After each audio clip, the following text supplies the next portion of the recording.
এখানে আমরা অনেকেই মাল্টা, ইউএস, কানাডা সব অন্য দেশের জন্য অ্যাপ্লাই করি, সবাই স্টুডেন্ট ভিসার জন্যই অ্যাপ্লাই করি। তো যেমন আমি পার্সোনালি মাল্টায় মাস্টার্সের জন্য অ্যাপ্লাই করেছি, আমি 10 লাখ টাকা ওদেরকে দিয়েছি টিউশন ফিস, বাট ওরা টিউশন ফি প্রোভাইড তো করেই নাই, সাথে আমাদের যত ডকুমেন্ট আছে সব কিছু নিয়ে ওরা চলে গেছে।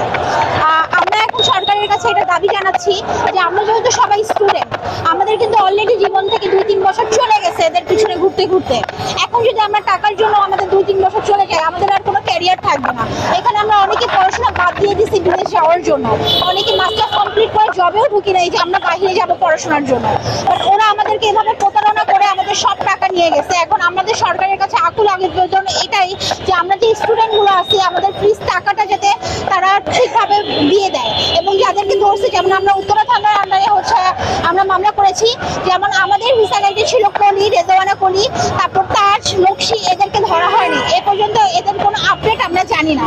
তো উত্তরা থানা যাতে এটা ভালোভাবে তদন্ত করে এবং ওদেরকে ধরা হয়, এবং আমরা যে 200 জন স্টুডেন্ট আছি আমাদের যাতে টাকা সুন্দরভাবে বন্টন করে দেয়, আমাদের যাতে আর সময় নষ্ট না হয়, আমরা যাতে বিদেশে যেতে পারি, পড়াশোনা করতে পারি, এটার জন্য সরকারের কাছে আমাদের আকুল আবেদন। আপনারা এই বিষয়ে এর আগে কোনো আন্দোলন করেছেন কিনা এবং আমরা এখানে আন্দোলন এর আগে অনেকবার আন্দোলন করেছি। আমাদের এই টোটাল স্টুডেন্ট 200 থেকে 300 জন, প্রায় 15 কোটি টাকা আমাদের কাছ থেকে নিয়ে নেওয়া হয়েছে। আর আমি সেকেন্ড মামলার বাদী, তো আমাদের সেকেন্ড মামলা যারা 38 জন করেছি আমরা, আমাদের প্রায় 3,10,50,000 টাকা তারা নিয়ে নিচ্ছে।